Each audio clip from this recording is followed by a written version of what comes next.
ഇറാനെ ആക്രമിക്കരുതെന്ന് ചൈനയും റഷ്യയും യുഎസിനോട് ആവശ്യപ്പെട്ടിരുന്നു. ഇറാന്റെ ആണവ കേന്ദ്രങ്ങൾ ആക്രമിച്ചാൽ ഗുരുതര പ്രത്യാഘാതമുണ്ടാകുമെന്ന ഇരു രാജ്യങ്ങളുടെയും നിർദ്ദേശം തള്ളിയാണ് യുഎസ് ഇന്ന് പുലർച്ചെ ആക്രമണം നടത്തിയിരിക്കുന്നത്. ഈ നീക്കം വലിയൊരു യുദ്ധത്തിലേക്ക് നയിക്കുമോ എന്നാണ് കണ്ടറിയേണ്ടത്. ഇപ്പോഴത്തെ ഏറ്റവും ഒടുവിലായിട്ട് പുറത്തുവരുന്ന റിപ്പോർട്ടുകൾ പ്രകാരം മറ്റൊരു വലിയ യുദ്ധത്തിലേക്ക് കടക്കുന്നു എന്നുള്ളതിന്റെ സൂചനകളാണ് തരുന്നത്. ലോകത്തിലെ തന്നെ തന്ത്രപ്രധാനമായിട്ടുള്ള ഊർജ ഇടനാഴി എന്ന വിശേഷണമുള്ള ഹോർമുസ് കടലിടുക്ക് ഇറാൻ അടയ്ക്കും.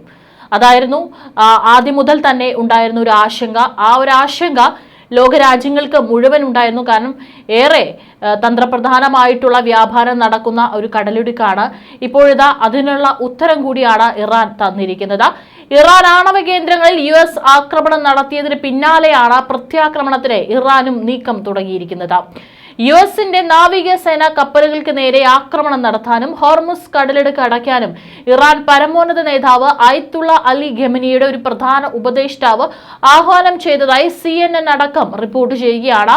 ഫോട്ടോ ആണവ കേന്ദ്രത്തിന് നേരെയുള്ള അമേരിക്കയുടെ ആക്രമണത്തിന് ശേഷം ഇപ്പോൾ നമ്മുടെ ഊഴമാണ് എന്ന് പറഞ്ഞുള്ള ഖമേനിയുടെ ഉപദേഷ്ടാവിന്റെ സന്ദേശം പുറത്തു വന്നതായി റിപ്പോർട്ടിൽ പറയുന്നുണ്ട്. ഒരു പടിയും കൂടാതെ ആദ്യപടിയായി ബഹ്റൈനിൽ നിലയുറപ്പിച്ച അമേരിക്കൻ നാവിക പടയ്ക്ക് നേരെ മിസൈൽ ആക്രമണം ആരംഭിക്കണം. ഒപ്പം അമേരിക്കൻ, ബ്രിട്ടീഷ്, ജർമ്മൻ, ഫ്രഞ്ച് എന്നിവരുടെ കപ്പൽ ഗതാഗതം തടയാനായി ഹോർമുസ് കടലിടുക്ക് അടയ്ക്കുകയും വേണം. ഇറാന്റെ ആണവ കേന്ദ്രങ്ങൾക്ക് നേരെയുണ്ടായ അമേരിക്കൻ ആക്രമണത്തോട് പരമോന്നത നേതാവ് ഖമേനിയിൽ നിന്നോ ഇറാന്റെ സർക്കാരിന്റെ ഭാഗത്തു നിന്നോ ഇതുവരെയും ഒരു ഔദ്യോഗിക പ്രതികരണം ഒന്നും തന്നെ ഉണ്ടായിട്ടില്ല. പക്ഷേ ഇപ്പോൾ ഈ ഒരു റിപ്പോർട്ട് അന്താരാഷ്ട്ര മാധ്യമങ്ങൾ CNN അടക്കം റിപ്പോർട്ട് ചെയ്യുന്നുണ്ട്.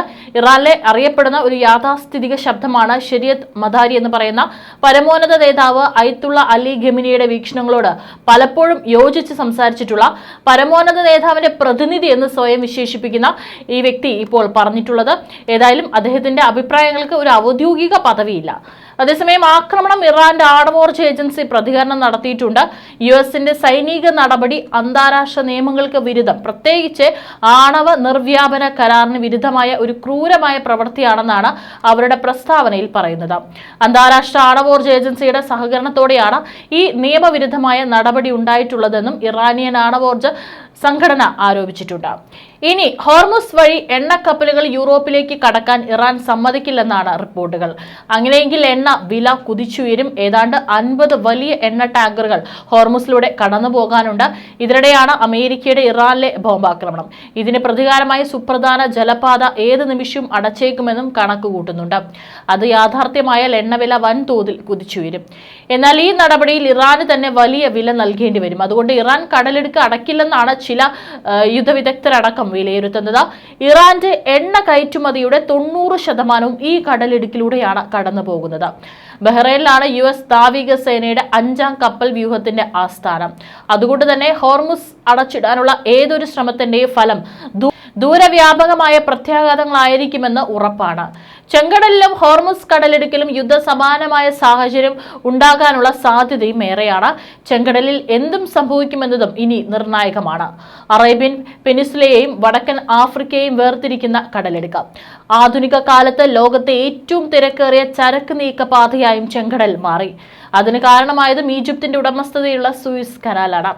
അനേകം ദശകങ്ങൾ സംഘർഷത്തിലൂടെ കടന്നുപോയതാണ് സൂയിസ് കനാലിന്റെ ചരിത്രവും. യൂറോപ്പിനെയും ഏഷ്യയെയും ബന്ധിപ്പിക്കുന്ന ഈ പാത യമനിലെ ഇറാൻ പിന്തുണയുള്ള ഹൂതി വിമതരുടെ സ്വാധീന കേന്ദ്രമാണ്. ഇറാനെ അമേരിക്ക ആക്രമിച്ചാൽ തിരിച്ചടിക്കുമെന്ന് ഹൂത്തികൾ നേരത്തെ തന്നെ പറഞ്ഞു വെച്ചിട്ടുണ്ട്. അതുകൊണ്ട് തന്നെ ഈ ഒരു യുദ്ധസമാനമായ സാഹചര്യത്തിൽ ചെങ്കടലിനെ ഹൂത്തികൾ വീണ്ടും ചോരക്കളമാക്കുമോ എന്ന ആശങ്കയും ശക്തമാവുകയാണ്. ഇസ്രായേലിനൊപ്പം ചേർന്ന് ഇറാനെ ആക്രമിച്ചാൽ അമേരിക്കൻ കപ്പലുകൾ ചെങ്കടലിൽ മുക്കുമെന്ന് യമനിലെ ഹൂതി വിമതരുടെ മുന്നറിയിപ്പും പുറത്തു വന്നിരുന്നു. ഇസ്രായേലിനൊപ്പം ഇറാനെതിരായ ആക്രമണത്തിൽ അമേരിക്ക പങ്കെടുത്താൽ ഹൂതി സായുധ സേന ചെങ്കടലിൽ അവരുടെ ചരക്ക് കപ്പലുകളെയും യുദ്ധക്കപ്പലുകളെയും ലക്ഷ്യമിടും എന്നാണ് ഹൂതി സൈനിക വക്താവ് സഹിയ സരി പറഞ്ഞതായി അന്താരാഷ്ട്ര മാധ്യമങ്ങൾ റിപ്പോർട്ട് ചെയ്തിരുന്നത്. നേരത്തെ ഗാസയിൽ ഇസ്രായേൽ യുദ്ധം ആരംഭിച്ചതിന് ശേഷം പലസ്തീനികൾക്ക് പിന്തുണ അറിയിച്ച് ഹൂത്തികൾ കപ്പലുകൾക്ക് നേരെ ആക്രമണം നടത്തിയിരുന്നു. ഇസ്രായേലിനെ പിന്തുണയ്ക്കുന്ന രാഷ്ട്രങ്ങളുടെ കപ്പലുകൾക്ക് നേരെയാണ് ആക്രമണം ഉണ്ടായത്. ഇതിന് പിന്നാലെ US ഹൂത്തികൾക്ക് നേരെ വ്യാപക ആക്രമണം നടത്തിയിരുന്നു. ഈ സാഹചര്യത്തിൽ ഇനി ചെങ്കടലിൽ എന്ത് സംഭവിക്കുമെന്നത് നിർണായകമാണ്. അരനൂറ്റാണ്ടിലേറെയായി ലോകത്തിലെ ഏറ്റവും പ്രധാനപ്പെട്ട ഊർജ്ജ ഇടനാഴിയായി വർത്തിക്കുന്ന ഇടമാണ് ഹോർമുസ് കടലിടുക്ക്. പേർഷ്യൻ ഗൾഫിനെ ഗൾഫ് ഓഫ് ഒമാൻ, അറബിക്കടൽ എന്നിവയുമായി ബന്ധിപ്പിക്കുന്ന ഇടുങ്ങിയ ജലപാതയാണിത്. 21 നോട്ടിക്കൽ മൈലാണ് ഇതിന്റെ വീതി. Saudi Arabia, Iraq, Kuwait, Iran, UAE തുടങ്ങിയ രാജ്യങ്ങളെല്ലാം അവരുടെ അസംസ്കൃത എണ്ണ ആഗോള വിപണിയിൽ എത്തിക്കുന്നതും ഇതുവഴിയാണ്. ഹോർമുസ് കടലിടുക്കിൽ ഇറാൻ ഇറങ്ങി കളിക്കുന്നത് എണ്ണ ഗ്യാസ് വിതരണത്തെ അടിമുടി ബാധിക്കുമെന്നുള്ള കാര്യത്തിൽ യാതൊരു സംശയവും വേണ്ട. കോവിഡും യുക്രൈൻ യുദ്ധവും ഉണ്ടാക്കാത്ത പ്രതിസന്ധി ഇറാൻ ലോകരാജ്യങ്ങൾക്ക് സൃഷ്ടിക്കാനാണ് ഇനി സാധ്യത. ഇസ്രായേലിനെതിരെ തിരിച്ചടിക്കുന്ന ഇറാൻ ലോകക്രമം മാറ്റിയേക്കുമെന്നും ആശങ്ക ശക്തമാണ്. പതിറ്റാണ്ടുകളോളം നീണ്ട രാഷ്ട്രീയ ഭീഷണി, പ്രോക്സി യുദ്ധങ്ങൾ, ഉപരോധങ്ങൾ, ഡ്രോൺ ആക്രമണങ്ങൾ, നാവിക ഏറ്റുമുട്ടലുകൾ എന്നിവയുണ്ടായിട്ടും ആധുനിക ചരിത്രത്തിൽ ഹോർമുസ് കടലിടുക്ക് ഒരു തവണ പോലും പൂർണ്ണമായി അടച്ചിട്ടില്ല. 2024 ഏപ്രിലിൽ ഇറാനെ ഇസ്രായേൽ ആക്രമിച്ചപ്പോഴും ഇറാൻ ഹോർമുസ് അടയ്ക്കുമെന്ന് ഭീഷണി മുഴക്കിയിരുന്നു. അന്നത്തെ ആക്രമണത്തിൽ ഇറാന്റെ നയതന്ത്ര കെട്ടിടം പൂർണ്ണമായും തകരുകയും 2 ജനറൽമാർ ഉൾപ്പെടെ മുതിർന്ന 7 റവല്യൂഷണറി ഗാർഡുകൾ കൊല്ലപ്പെടുകയും ഉണ്ടായി. ഇസ്രായേലിന്റെ ഈ നീക്കത്തിനിടെ 48 മണിക്കൂറിനുള്ളിൽ പ്രത്യാക്രമണം ഉണ്ടാകുമെന്ന് ഇറാൻ മുന്നറിയിപ്പ് നൽകി. അതിന്റെ ബാക്കിയായിരുന്നു ഹോർമുസ് കടലിനടുത്ത് വെച്ച് ഇസ്രായേൽ കപ്പലായ MSC കപ്പൽ ഇറാൻ റവല്യൂഷണറി ഗാർഡ്സ് പിടിച്ചെടുത്തത്.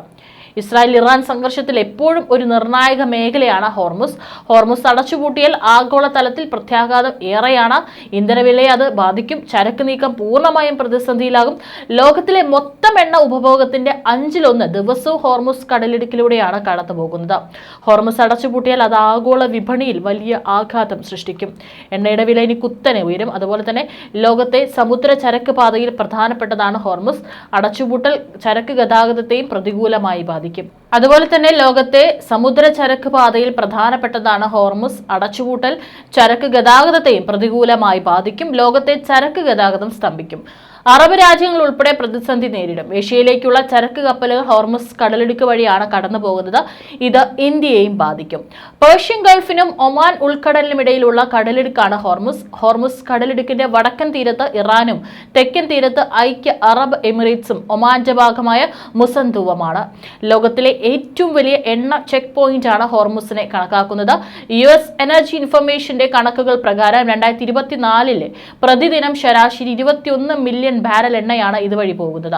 ഹോർമുസ് കടലിടുക്കിനെ മറികടക്കുന്നതിനായുള്ള പൈപ്പുകൾ നിലവിൽ സൗദി അറേബ്യയ്ക്കും UAEക്കും മാത്രമാണുള്ളത്. 54 കിലോമീറ്റർ നീളമുള്ള ഈ കടലിടുക്കിലൂടെയാണ് ആഗോള എണ്ണ ഉപഭോഗത്തിന്റെ ഏതാണ്ട് 25% കടന്നു പോകുന്നതെന്നാണ് വസ്തുത. അതുകൊണ്ടാണ് ഇറാനിലെ ഇസ്രായേൽ ആക്രമണ ശേഷം ആഗോള എണ്ണവില കുത്തനെ ഉയർന്നത്. ഇറാന്റെ സൗത്ത് പാസ് ഗ്യാസ് ഫീൽഡ് ലക്ഷ്യമിട്ട് ഇസ്രായേൽ ആക്രമണങ്ങൾ നടത്തിയതിനെ തുടർന്ന് എണ്ണവില കുത്തനെ ഉയർന്നിരിക്കുന്നത്. ഏതായാലും ഇറാനും ഇസ്രായേലും സൈനിക ആക്രമണങ്ങൾ തുടരുന്നതോടെ ആഗോള വിപണികളിൽ ദീർഘകാല അനിശ്ചിതത്വത്തിന്റെ തുടക്കമായിരിക്കും ഇതെന്നാണ് വിദഗ്ധരടക്കം വിലയിരുത്തുന്നത്. ഇസ്രായേൽ ആക്രമണത്തിന് ഇറാൻ പ്രതികാരം ചെയ്താൽ സംഘർഷം വീണ്ടും രൂക്ഷമാകും. ഹോർമുസ് കടലിടുക്ക് വഴിയുള്ള ഗതാഗതം നിലച്ചാൽ പ്രതിസന്ധികൾ സമാനതകളില്ലാത്തതാകും.